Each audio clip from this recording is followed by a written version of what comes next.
Elles sont femmes de céréaliers, d'éleveurs, de viticulteurs. En agriculture conventionnelle, biologique, raisonnée. Elles viennent de petites, moyennes ou grandes fermes implantées sur toute la France. Elles sont issues du monde agricole, où le découvre jour après jour. Entre les coups de main à la ferme, la vie amoureuse et familiale, conditionnée au rythme des cultures, de la météo et des animaux, elles sont elles-mêmes salariées ou agricultrices. Ces femmes sont les piliers de leurs conjoints agriculteurs.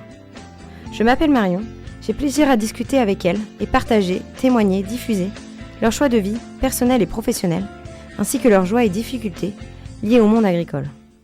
Alors, à votre avis, où ça mène quand on s'aime ?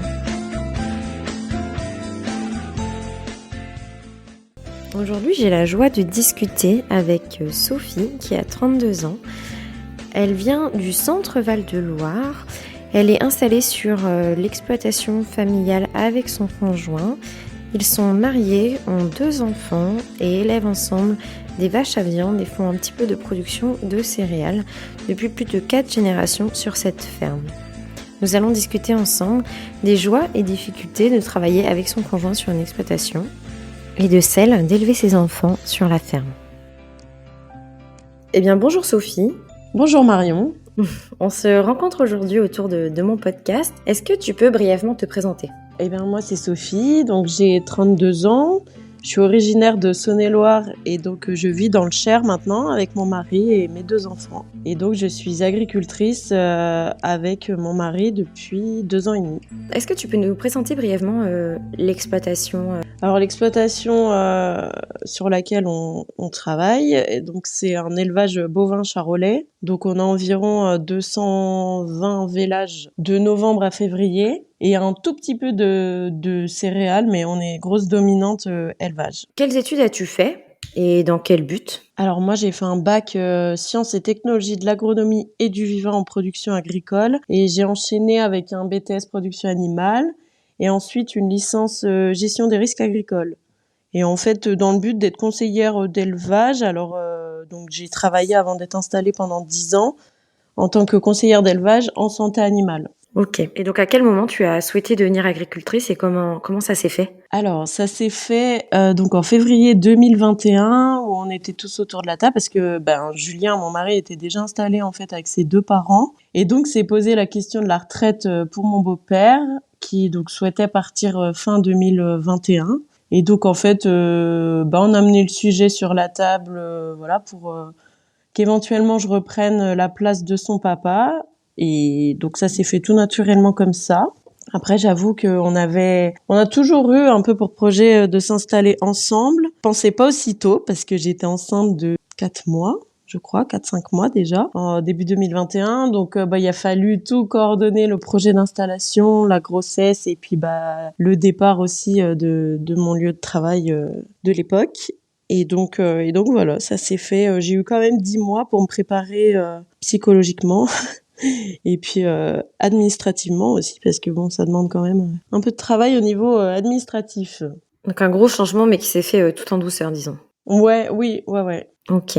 Et donc là, vous travaillez ensemble sur l'exploitation. Quelles sont toi tes missions quotidiennes et comment est-ce que vous vous organisez tous les deux dessus ? Alors les missions quotidiennes en fait c'est assez défini naturellement. Ou, par exemple pour la distribution de l'alimentation le matin aux vaches c'est plutôt Julien et moi je fais tout ce qui est paillage, déstabulation et puis après soins aux animaux, ça c'est quand même tous les 2.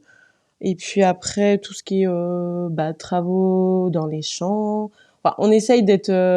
L'objectif, c'était quand même que je fasse un maximum de choses. Après, il y a certaines choses que je peux pas faire que j'ai pas la possibilité de faire. Par exemple, tout ce qui est la reproduction, les inséminations, ça c'est Julien, ça demande une formation spécifique. Et lui, c'était son métier avant. Donc ça, c'est sa partie. Mais après, le but étant que moi, je sache faire un maximum de choses. Donc après, on se répartit.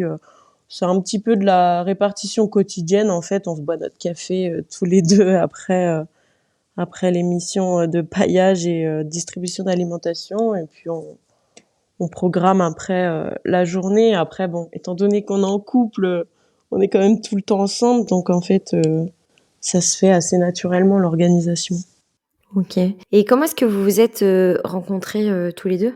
C'était au lycée, en BTS. D'accord. Le fait de t'installer avec, un agriculteur, est-ce que c'est un concours de circonstances? Est-ce que c'était, le rêve d'une vie?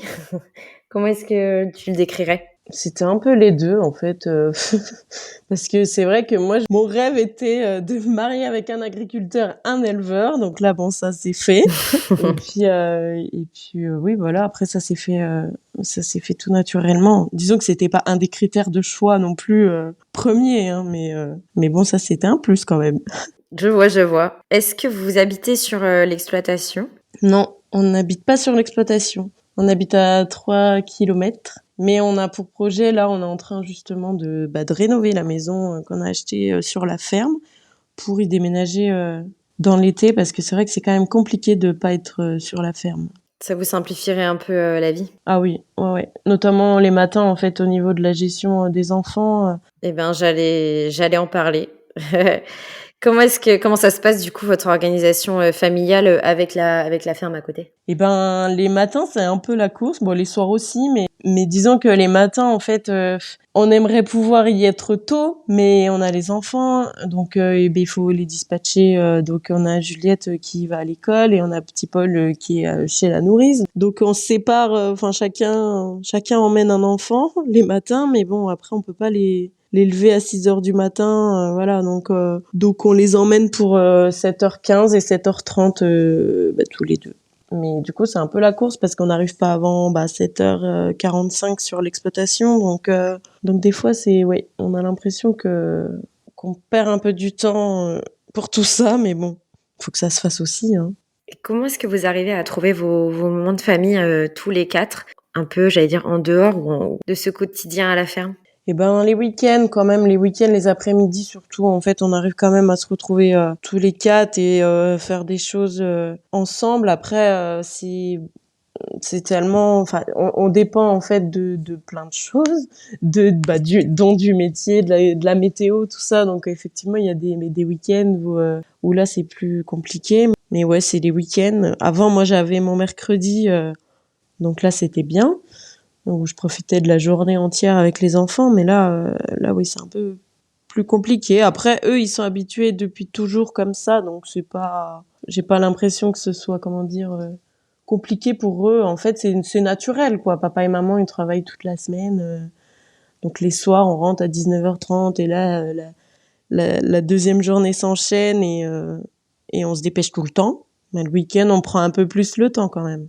Comment ça se passe du coup d'élever, et d'éduquer ces enfants à la ferme? Quels sont pour toi vos moments de bonheur et comment tu nous présenterais toi, cet épanouissement peut-être de tes enfants sur la ferme ou les difficultés que tu pourrais rencontrer? Et ben, tout simplement, en fait, juste de les voir, ils adorent aller à la ferme, hein, forcément, dehors. On saute dans les flaques d'eau, on saute dans la paille, on fait des roulades dans la paille, on caresse les petits veaux, on leur fait des bisous. Alors là, ça, juste ça, nous, c'est simple, mais c'est un super moment de bonheur. Après, la difficulté, c'est plutôt leur âge. Bon, Juliette, elle a 5 ans, donc c'est assez facile. Mais Paul a 2 ans et demi, enfin bientôt 3, mais ça reste un petit garçon qui a peur de rien. Donc c'est plus au niveau sécurité où là c'est un peu plus compliqué et qui faut avoir l'œil partout parce qu'il saute, il court partout. Donc c'est plus à ce niveau-là, au niveau de la difficulté. Et puis bon, après on a la chance d'avoir aussi mes beaux-parents qui sont sur la ferme. Donc si des fois on a besoin, nous, d'être sans les enfants, bon bah papy, mamie sont là. Donc ça, c'est l'avantage. Et justement, ouais, vous êtes bien entourés? Est-ce que vous avez des amis de la famille, autour de vous? Oh oui, oui, bah on a les parents de Julien qui sont sur l'exploitation parce que sa maman travaille encore avec nous, mais elle part à la retraite là dans 3 mois, 2 mois, oui 2 mois et demi. Mes parents, eux, sont en Saône-et-Loire, donc ça c'est un peu des fois la difficulté parce que bon, ma belle-mère aussi, bon, elle a quand même son travail sur la ferme, donc des fois on peut pas non plus la solliciter tout le temps. Puis c'est pas le but aussi de les faire garder tout le temps, mais de temps en temps. Et puis après aussi on a des amis, enfin on a les copains, oui, qui sont là, qui sont autour, les tontons tata, donc ça aide aussi. Vous travaillez, tous les 2 sur l'exploitation. Comment ça se passe de travailler avec son conjoint au quotidien? Bah ça se passe bien, plutôt très bien. Même moi, je suis vraiment, c'est vraiment pas un regret d'avoir fait ce choix. Alors après, oui, on a beaucoup de d'amis qui nous ont dit attention, travailler en couple, ça va être ça va être compliqué tout ça. Et non, ça se fait plutôt bien. Après, bon, je pense qu'à partir du moment où le couple est solide et si ça se passe bien aussi au niveau travail. Alors attention, des fois c'est vrai qu'au niveau travail on n'est pas comme dans la vie personnelle, mais non, nous ça se passe bien. À propos de ça, tu aurais un conseil à donner à une femme qui travaille aussi avec son conjoint sur l'exploitation? Je sais pas vraiment si j'ai un conseil. Après, je pense, comme je disais, en fait, à partir du moment où le couple est solide et que la communication fonctionne bien entre les deux, que ce soit dans la vie personnelle ou au travail, je pense que c'est assez fluide. Après, évidemment, c'est pas évident de se dire là on est au travail, la vie perso, là, mais entre parenthèses, en fait, la vie perso devient le travail et le travail devient la vie perso, en fait. Donc, faut juste arriver à bien communiquer, je pense, entre nous, quoi. J'ai mis en place un petit échange entre femmes d'agriculteurs à la fin de ces échanges. Et l'idée, c'est que la personne juste avant toi t'a laissé une question. D'accord. En gros, donc elle travaille aussi comme toi. Elle est installée avec son conjoint et elle te demande comment elle fait pour cas de différend, enfin en cas de dispute dans le quotidien, comment elle fait pour apaiser les choses, quoi. Ça, c'est une question assez intéressante. C'est vrai que des moments compliqués, nous, l'avantage, c'est qu'on en a pas trop, pas tellement. Mais je dirais, on a facilement la possibilité de s'isoler, en fait, dans nos exploitations. Enfin, de s'isoler, de prendre un peu de distance physique, du moins, pour apaiser un peu les tensions. Après, ouais, je saurais même pas trop comment y répondre, étant donné que c'est assez fluide, nous. On se prend pas souvent la tête, donc du coup, oui, je dirais peut-être prendre un peu de distance et puis communiquer. Voilà, je me répète, mais c'est vrai que c'est pas évident. Après, quand il y a des tensions au niveau familial ou à la maison, voilà. Et puis ensuite, qu'il faut travailler ensemble. Mais justement, je trouve que du coup, d'être ensemble, t'es obligé de te parler en fait quand tu travailles ensemble et que du coup, la tension s'apaise naturellement au final. Ok, c'est assez clair. Donc on parlait du fait de travailler ensemble, de passer son quotidien ensemble. Comment est-ce que vous trouvez aussi vos moments à deux et vos moments de couple, malgré ce quotidien assez chargé sur la ferme? Nous déjà, c'est le soir en fait, quand on couche les enfants, on se dit ça y est, c'est la soirée des parents, alors qu'en fait elle dure pas longtemps la soirée des parents parce que faut ranger la maison, après faut aller se coucher, enfin voilà, puisqu'on recommence le train-train quotidien le lendemain. Mais après, on se fait 1 à 2 soirées, parce que on essaye on mange tout le temps tous les 4, enfin voilà, le dîner c'est important vu que nous on les voit pas de la journée. C'est là où on parle, voilà, tous les 4. Mais après, on s'autorise 1 à 2 soirées, semaine, où on fait manger les enfants, on les couche et après nous, on se fait un plateau télé. Enfin, c'est simple, hein, c'est pas voilà, mais et là on se retrouve tous les 2, quoi. Après aussi, ça nous arrive de faire garder les enfants un week-end, un samedi soir, et puis nous d'aller au resto, un ciné, ou d'aller chez des amis, voilà. On arrive bien à se retrouver tous les 2. Ouais, vous prenez un peu de temps aussi à ne pas parler que de la ferme et de la gestion quotidienne, quoi. Ouais. Ouais, c'est important. Et est-ce que toi, tu aurais une question à poser à la prochaine personne que je vais interviewer? Et si elle n'est pas agricultrice, tout simplement de savoir comment elle vit la situation d'être, disons, quand son mari est dépendant du travail, de se dire que des fois, un week-end en amoureux peut tomber à l'eau, une soirée, un projet, enfin voilà, quelque chose qui était prévu qui au final peut tomber à l'eau parce que il y a d'une surcharge de travail à la ferme. Voilà comment elle le vit et Comment elle accepte la situation, quoi. voilà comment elle accepte la situation, ouais. Ok, et très bien. Ouais. Et parfait, on a fait le tour de tous les sujets divers et variés. Merci beaucoup pour cet échange. Merci à toi de m'avoir sollicité et d'avoir pris mon témoignage. Avec plaisir, c'était super intéressant. Merci beaucoup. C'est ainsi que s'achève notre échange. Si cet épisode vous a plu, n'hésitez pas à le diffuser autour de vous. Mesdames, si certains propos font écho à votre vie ou au contraire sont bien différents de vos choix professionnels et personnels, alors n'hésitez pas à venir discuter avec moi dans un prochain épisode.